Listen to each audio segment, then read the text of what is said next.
Okay, so yesterday I asked you to use essentially data regarding falling objects to check the agreement with Newton's law of gravitation. Okay, so basically you look at falling object near Earth, and then you look at the moon. Okay. So before, so you can calculate, you can find out the numerical values for these two scenarios, and then you can predict these numerical values using the law of gravitation and check whether the numerical values agree with the measured values. Okay, so the predicted values, do they agree with the measured values? That's essentially what you're going to do. Okay. So first of all, an object falling near the surface of the Earth. The question, the very basic question that we ask is that in time t, for concreteness, let's take time t to be 1 second. In time 1 second, you drop an object from rest, how much distance does it fall near the surface of the Earth? So let's call that SO. How much distance does it fall? What's the numerical value?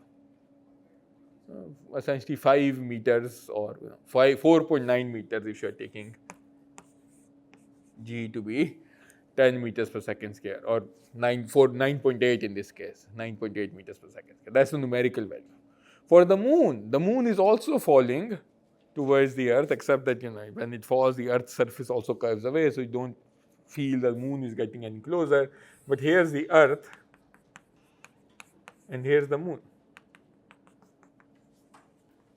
1 second later, the moon is over here. Of course, this is highly exaggerated because the moon takes 27.3 days to complete one whole revolution around the Earth.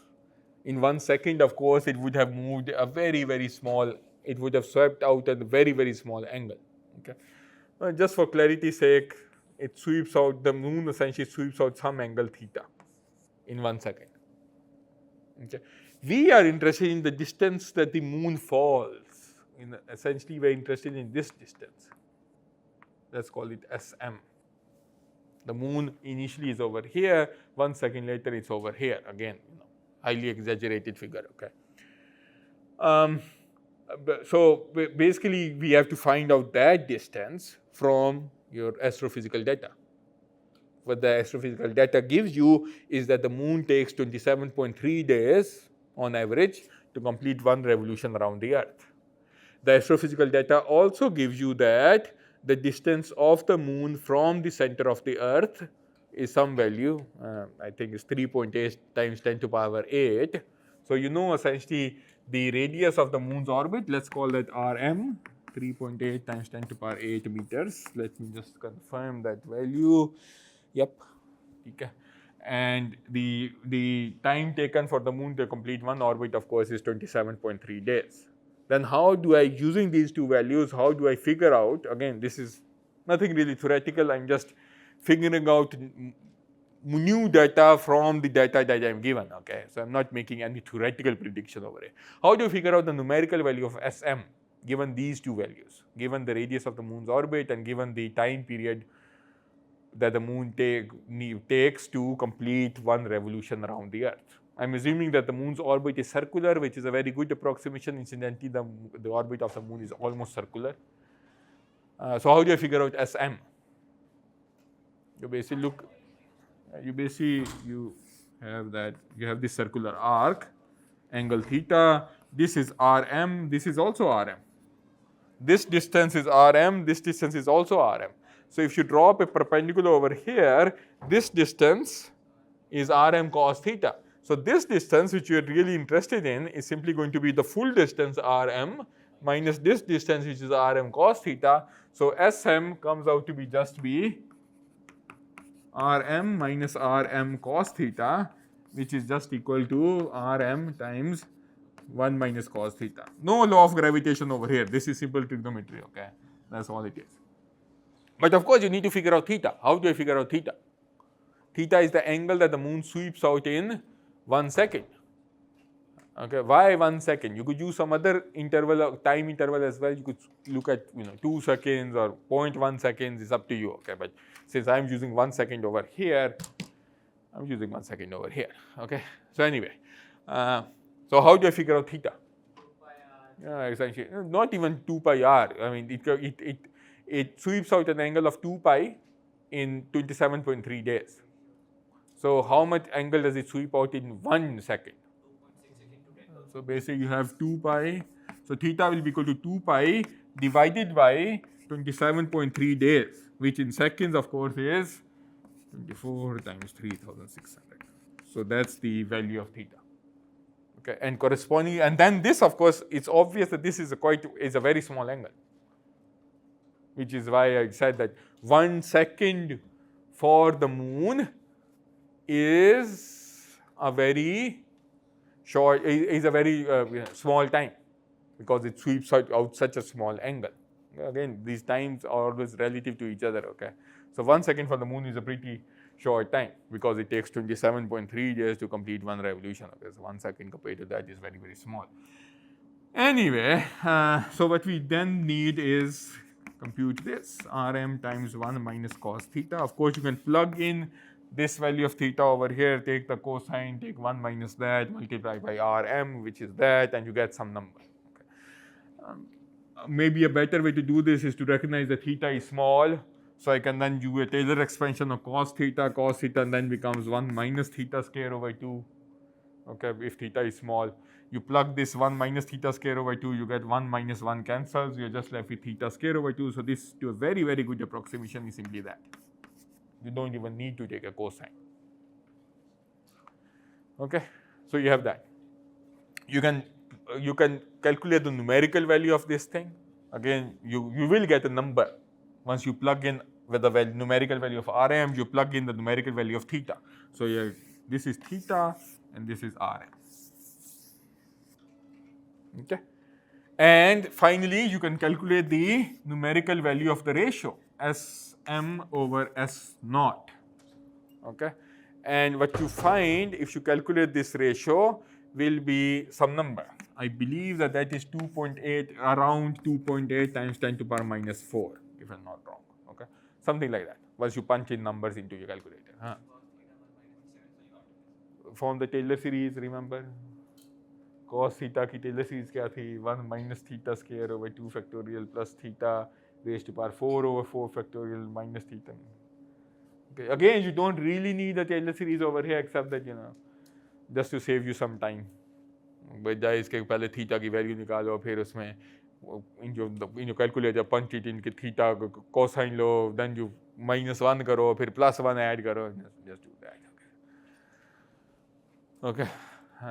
Of course, this is also useful in older times when calculating the cosine wasn't as trivial as punching numbers in the calculator. Taking the square of a number is much more simpler to do. Anyway, so you have that. Now, of course, what do I need to do? This is the observed value of the ratio of these two distances. अब क्या करना है? Now you calculate the same value as predicted by Newton's law of gravitation. If Newton's law of gravitation is correct, you should get almost the same numerical value. That's the test. And if this test passes, then you can very confidently say that it's the same law of gravity that is at play near the surface of the Earth, which is at play at distances very far away from the Earth.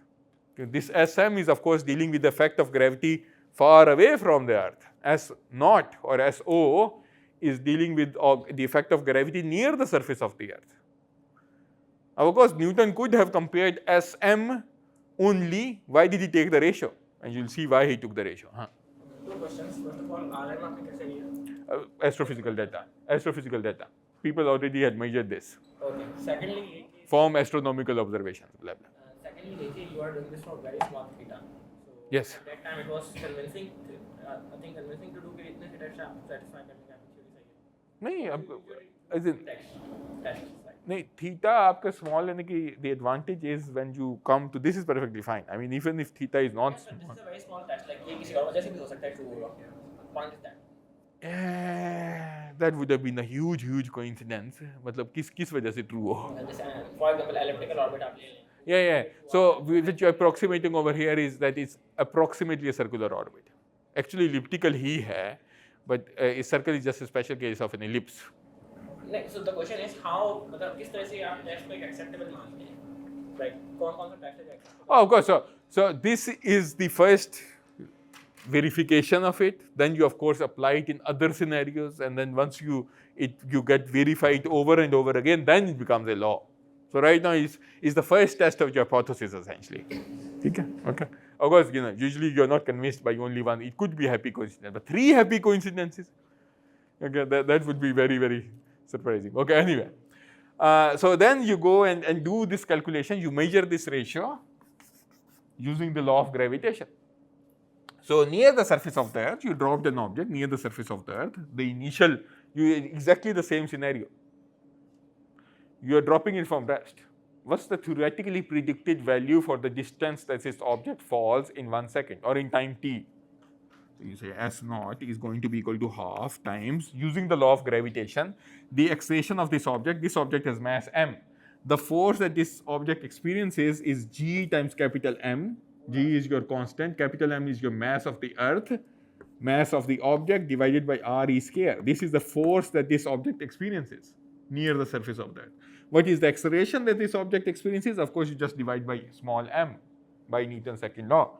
So this gives you small g times capital M times RE square times t square. Okay, now you can see why Newton insisted on measuring the ratio of 2 distances. Because right now he doesn't know capital G, he doesn't know capital M. Okay, because it was really Cavendish few years after Newton died who really measured capital G to some good degree of accuracy. Newton कोई constant की value नहीं पता थी G की. He didn't know the mass of the Earth either. Actually, you measure the mass of the Earth indirectly. Capital G की value आपको पता है, then you can figure out the value of capital M. Okay, but by looking at the ratio, he gets around that. As you'll see, okay, very soon. Okay, so look at the moon now. The moon is over here, and it's traveling horizontally at this instant of time in this diagram. Okay? Again, you don't have to wait for the moon. Okay, रुए तो लाल committee की कोई ज़रूरत नहीं है इधर. Okay, so you just at any instant of time you can orient your axis such that the moon is moving horizontally in your coordinate system. Okay, and a short time later, the moon, as we saw, is over here. So it has moved some vertical distance downwards. Because the angle that the moon has swept out is very small, the acceleration vector is approximately constant. That's why using 1 second, 10 seconds, there's a bada time to istemal kiya, because the angle that is swept out, then if that angle is large, then you have to take the fact that the acceleration vector is changing in direction. Over here, of course, the acceleration vector is straight vertically downwards. Over here is not exactly vertically downwards. There's some slant to it. Okay. But since the angle swept is very small, the acceleration vector is approximately constant, and the distance that the moon moves downwards is simply going to be half times the vertical velocity of the moon, initially 0, half times the acceleration of the moon, which is, according to this, capital G times the mass of the Earth times the mass of the moon, divided by the radius of the moon's orbit now, and the whole thing is then divided by the mass of the moon. So the mass of the moon drops out. For this calculation, yeah. For this, you can always orient your coordinate system that way. Okay, with respect to this coordinate system, how much distance does the moon move towards the Earth? Yeah, ये वाला distance क्या होगा? Essentially. Side wala point. So I'm always doing this calculation in the frame in which the Earth is at rest. Okay. So वो तो आप हमेशा कर रहे हो, right, over here. So whenever you see this picture of a solar system, that is always drawn with respect to a frame that is moving along with the solar system. ये तो आप हमेशा astrophysics में आप हमेशा करते ही हो. Okay, because for example, आप moon को Earth के सीधा draw करें. Earth के क्या करूँ? आपने बनाएंगे ना? हाँ. इसके सीधा करो. इधर moon बना दूँ. ठीक है. अब इसके अंदर downward velocity भी है. Right, sure. But then the moon sometime later would be over here. Then this is the distance that you are talking about. You can always orient your axis such a way that ये वाली situation मिल जाए, just for clarity. Okay? It doesn't really matter. g times capital M over Rm square times t square. T again is 1 second, but I'm just putting it there ताकि आपको dimensions का फिक्र ना करनी पड़े. The dimensions of this thing are the same as the dimensions of distance. Okay. Then what you do is that you take the ratio. That's the beauty of this thing. जब आप ratio लेते हो तो capital G times capital M गायब हो जाता है. That's why it's comparing the observed value of the ratio to the theoretically predicted value of the ratio. क्योंकि theoretically predicted value वो ratio के निकाल सकता है. He cannot find out the theoretically predicted value of Sm only. He cannot find the theoretically predicted value of S naught only because it doesn't have these values. Okay. Right. This equals then Sm over S naught equals then आपका जब ratio लोगे Gm over Rm square of Gm over Re square and then T square. T square cancels, half cancels, Gm cancels, and you're just left with Re over Rm whole square. This thing is around, the radius of the earth is around 6.4 times 10 to the power 6. Rm of course is that 3.8 times 10 to the power 8. You plug in numbers, take the square, and surprise, what do you get? A number basically the same as this number. Okay. Right? ठीक है. Okay, तो ये हुई कहानी आपकी खत्म. That's the one of a very simple verification of law of gravitation.